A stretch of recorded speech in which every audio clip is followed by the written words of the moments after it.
In 2006, filmmaker Josh Fox received a letter in the mail offering him $100,000 for permission to drill for natural gas on his land. He knew that in 2005, Congress had passed a bill exempting gas companies from environmental regulations. He wanted to know what impact the drilling would have on his land, so he took his camera across the United States to discover the truth about hydraulic fracturing. Well, there I was, minding my own business. I never had any intention of making a documentary or dealing with natural gas at all. And into my whole area, which is a watershed area, which we, New York City and Philadelphia and other places depend upon being clean, comes a natural gas lease in the mail. And not the lease, but an appeal to lease our land in the upper Delaware River Basin, which I said is part of that watershed, which brings 16 million people its water. Not a traditional gas or oil development area. And then I find out there's this new technique called hydraulic fracturing or fracking, which has opened up new reserves of rock and to natural gas development. So they take water laced with this chemical cocktail called fracking fluids, and there's a list of about 600 different ingredients, a lot of which are carcinogenic and neurotoxic. They force that down the well bore at such a high pressure that it actually breaks apart the rock underneath the ground, and that releases the gas. I didn't know any of that when I first started. That was something that the knowledge that I did, research later. So this came in, and we were looking at this, and it was a $100,000 offer for not a huge amount of property, about 19.5 acres. And I quickly discovered that this was going on all across the state, all across the United States, that in 34 states that we were in full swing of the largest onshore natural gas drilling campaign in history, and that process was exempted from all of our major environmental and public health and safety laws by the Bush administration, by the Republican-controlled Congress at that time. And that the reason why this all has led me across the country to make the film GasLand, which is this roller coaster ride across America, town to town, state to state, where people can light their water on fire, where they're getting very ill because of this, and that the development starts to affect major cities, because the drilling has taken over several major cities, and that it is proposed in all these watershed areas that provide clean water to major cities. So it's an issue both out in the country, in the suburbs, and in the cities, and all the places in between. You can already see that you're going to see little pearls of stuff come out of it, like oil. I just already saw one over here. And the water that comes out of Lewis Meek's original well is only good for some bizarre science experiments and brain-altering recreational activities. Oh, man. Tell me you drink that. No way. Tell me there ain't nothing wrong with this water. It smelled like turpentine. That chemical smell that goes straight to your head and gets you dizzy almost immediately. Here's the thing, I think it's criminal. What would happen if I took some chemicals like I got and took them to, like, the big bossy in Canada and dumped them in as well? Yeah. They'd have me in the pen so fast my head would spin. For sure. But look, if they can come out here and do whatever they want to. I made one previous feature film, and I was actually in the process of finishing that when all this started to happen. I'm a theater director. I've made quite a lot of plays on big subjects.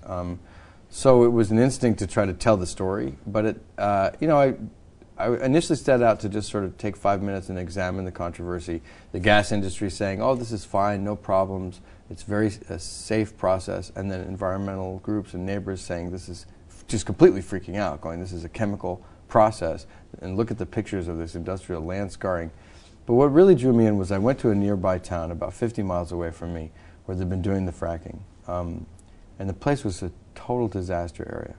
And I found that gas in the water was really common, and that people could light their water on fire. And it was like, I needed to see this. And at the first place I went, the gas companies had disconnected all those water supplies. Because, I mean, your house could blow up if your water is flammable. And they were giving people, although they were taking no responsibility for this, they're actually replacing everybody's water by putting these big water tanks outside. So I then heard reports of this happening in Colorado. And we went out to Colorado, and then the road movie began. I wanted to see what this was doing in all the different areas, and caught up with a whole series of people in one town where there was a lot of drilling, that people could light their water on fire, and that's really a spectacular moment in the movie. Whoa, Jesus Christ. That's the best I've done. We were conscious of the fact that it had to be entertaining, and I think that it just came naturally out of it. I can't believe that there's some families in there who can light their water on fire, who are showering in the dark because they're afraid that the spark from their bathroom light would explode their house, and they're in the shower because there's so much, and then you hear these stories of people having to get out of the shower and lie down because they're so lightheaded because there's so much gas in the shower. I mean, just crazy stuff. And then you got ignition at the tap and you laugh. I mean, what are you going to do? And it was told to me by the families that all their 12-year-old boys sort of knew about it before the parents did. So once it was discovered, it was like, but this is really serious. So when you get that initial kind of whoa, and there's a laugh, and all this stuff happens with that scene in the film, it hits you later, I think, that not only is this a very serious problem under the ground with the gas, but also the contamination from the chemicals that they use in the drilling. But when you see this being replicated place after place, time after time, adding it up, we have very, very little fresh water in the world, and those systems can't be cleaned once they're contaminated. You contaminate an aquifer with chemicals, you can't get those chemicals back out. So no amount of energy, 2 years, 5 years, no amount of money is going to make up for the fact that you've poisoned the thing essentially that keeps life going. In the beginning of November, our water turned color. It had started tasting funny, like a metallic-y, and then it turned brown, and then it looked like mud. Cabot sent Quantum Labs out to test it, and the guy looked at it and said, don't drink it, don't shower in it, don't do your laundry, don't do dishes, don't do anything in it. And so this is your water wells down under there. Mm-hmm. And they put that pipe thing on it. And they're venting gas off through this. Yeah. The other thing that was bothering Debbie May, was something that was happening with her animals. Sorry, they don't come outside. Their hair was falling out. See how she's gone bald. And one of her cats was projectile vomiting. We have 3 cats that it's happening to. And then when you said this to the DEP, what did they tell you? They told me I clean with too much Lysol. And I told one of Cabot's attorneys about it, and he told me that it comes from telephone poles. So has the cat been out playing with the telephone poles? The cat doesn't go outside ever. So his hair's falling out? Yeah. And he's losing weight. Since basically the same period of time? Hi. Our water was perfectly fine. And right after we started drilling, like propane and stuff like that all went in it. But at one point we could actually light it on fire. Put the thing in, shake it up in the jug, and put a match around it and just light up. What's going to happen to my kids how many years from now? And then, oh, well, it wasn't their fault. They didn't do it. Folks were really desperate to tell their stories. We had so much material, we could have made a 6-hour film. So we chose, it was very hard to choose. And we had to choose sort of based on, the arc of the journey, more than anything else. Because this was a thing that had been replicated place after place. I mean, I've been to, talked to thousands of people at this point, been to, thousands of these sites. And what I found was the contamination was everywhere. And the problem that the thing that was most striking was, here I am, this guy with these glasses, from the sort of East Coast, in with these cowboys in Wyoming, and we're getting along, and with folks down in Texas, and all these different walks of life. And all those things, all those cultural divides, all the political divides, they don't matter at all when a huge corporation comes in and takes over everything. So I think there's part of that which is really thrilling, where you see this a portrait of so many different kinds of America. Because you have, Manhattan Borough President with his accent, and you have the cowboys with their accent, and they're in agreement. That this this is a toxic process that's out of control. Halliburton and these huge corporations, it's astounding to watch in 2010 that is what's going on. And this is the quote-unquote successful model that is being exported to the rest of the world. And this is obviously in Australia is one of those places. It's on their list. Out west, we've had a lot of experiences with different kinds of mining techniques that have caused human health risks and severe environmental damage. Now, Mr. John, you say that hydraulic fracturing absolutely does not pose a threat to drinking water. So if that's true, why would you object to the disclosure of the chemicals used in the fracking process under the Safe Drinking Water Act? As I mentioned earlier, the information packets that we provide to the... Why would you object? If it's perfectly safe, why would you object to disclosure of the chemicals that are used? What I was saying was that we have disclosed today and prior to the hearing... Which chemicals are used? Yes, ma'am. In each process? They're listed in a frac fact sheet that's been provided by Chesapeake. So in that case, you would have no objection to my bill? We've supplied that information. So would you have an objection to my bill then, since you've already supplied that information? I'm not personally familiar with your bill, ma'am. It makes chemicals used in hydraulic fracturing subject to the reporting requirements of the Safe Drinking Water Act. As stated earlier, we believe that the current regulatory framework... No? We believe the current regulatory framework... So yes, you would object to my bill, because you don't think we would need to report it under the Safe Drinking Water Act, even though you say the chemicals are safe. Correct? Correct. Well, midterm elections are going to have an impact. The FRAC Act, which is this law which would re-regulate fracking under the Safe Drinking Water Act, has been gaining support as these stories emerge and as the film has come forward, all these different factors. But now the Republicans have taken over Congress, and this is the first time in the United States history in the modern age where corporations could donate as much money as they wanted to any political candidate, run ads against anybody they want to. The Supreme Court just changed the rules. So now corporations they can do whatever they want in elections.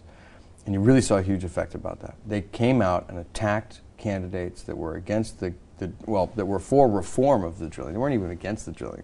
I mean, what I'm calling for is a moratorium until they can actually study what's going wrong with the process, and a health study so they can see what these health effects are, which are rampant and really debilitating. But even the candidates who were coming out and saying, oh, well, we want to put the basic restrictions on this.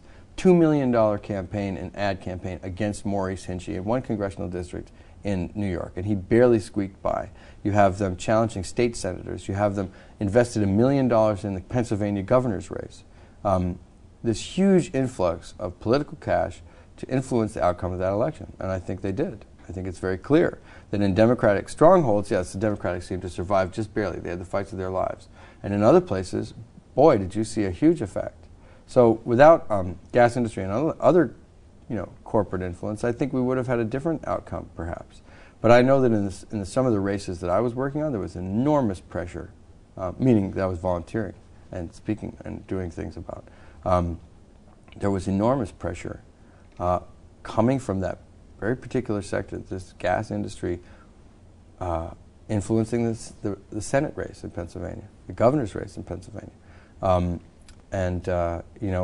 these congressional races in New York, several of them. So this was really scary. But at the same time, people have a huge influence, and I've never seen a movement like this in America. Hundreds of thousands getting involved in this across the states. And we've been inspired by things that have happened in Australia. We've seen pictures of blockades in Queensland, trucks blocking in the gas trucks. We can't really do that in America. My suspicion is we would get prosecuted under the Patriot Act, which is also sad. In fact, Pennsylvania Department of Homeland Security there were circulating intelligence bulletins, and they listed GasLand screenings these were secret bulletins that were leaked as places where eco-terrorists would convene. Nothing could be further than the truth. I mean, this is a movement full of stay-at-home dads and college professors and homeowners, not the bottle-throwing crowd. This is not, nothing like that has ever occurred. And yet at the same time, they're trying to paint that movement as somehow extreme, and it's certainly not extreme. It's a common sense kind of movement where you have whole towns being taken over by gas companies, and people brushing up on how to participate in democracy, going and petitioning their state senators, their town boards, their town supervisors, their zoning boards, anything that they can do to try to put up some kind of resistance to this. And it's remarkable to watch that. So, you know, on the one hand, you have corporations in a new, you know, a huge new power, position of power, of influence in the media. And on the other hand, you do have a huge grassroots movement on this.